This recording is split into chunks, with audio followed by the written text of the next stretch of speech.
श्री सद्गुरु परमात्मने नमः। आकाश कोश के सदृश आत्मा ही अपने सत्य स्वरूप में पाहन के उदर के सदृश स्वयं स्थित है। इस कथन से उसमें अप्रकाश स्वभावता की जो भ्रांति हो रही है उसका खंडन करते हैं महाराज वशिष्ठ जी का कथन।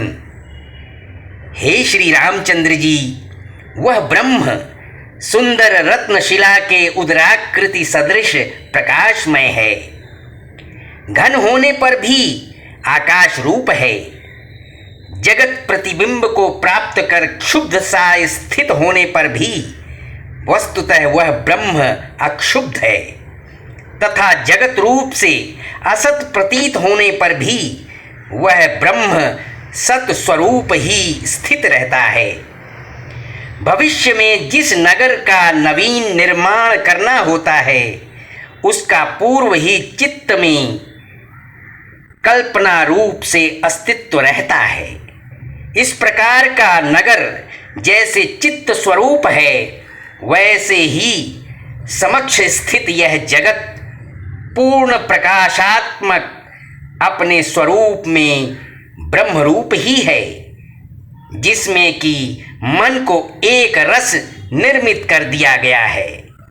जैसे संकल्प का नगर संकल्प से भिन्न नहीं है वैसे ही यह जगत का आभास भी परमार्थ रूप पर ब्रह्म से भिन्न नहीं है, जिसमें भविष्य में घटित अनेक प्रकार की नूतन नूतन रचनाएं विद्यमान हैं। ऐसे चतुष्कोण अर्थात चौकोन सुवर्ण पिंड के सदृश अनेक प्रकार के विस्तारों से परिपूर्ण दृश्यमान भी यह जगत शांत अविनाशी ब्रह्म रूप ही है।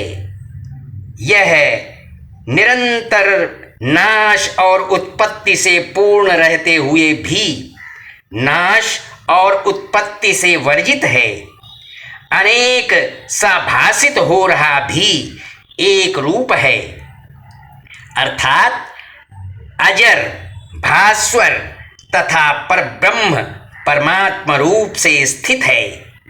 हे श्री राम जी, जब तत्व ज्ञान हो जाता है तब यह उदित सृष्टि रूप वस्तु उत्पत्ति विनाश से रहित हो जाती है, अर्थात तत्वज्ञ को उस समय यह भान होता है कि सृष्टि न तो कभी उत्पन्न हुई है और न नष्ट ही हुई है। उस दशा में उसे पूर्ण स्वराज्य की प्राप्ति हो जाती है और एकमात्र आनंद घन ब्रह्म ही स्वयं के अद्वैत स्वभाव के प्रभाव से भासने लग जाता है।